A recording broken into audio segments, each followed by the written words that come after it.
na tha hong nim sakhi simbang akeu sa kanun na bun gaya simbung bang kanau ta to pa kanun na hong bo hoi sakhi aton tu namin kong tanso na di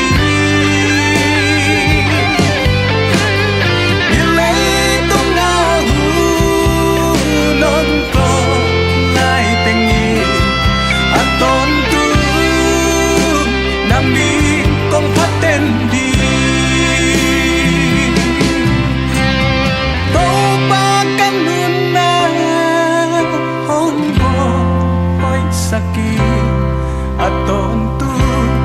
namin kong paso na di hilay tu nga hu non to lai tengi aton tu namin kong paten di aton tu namin kong paten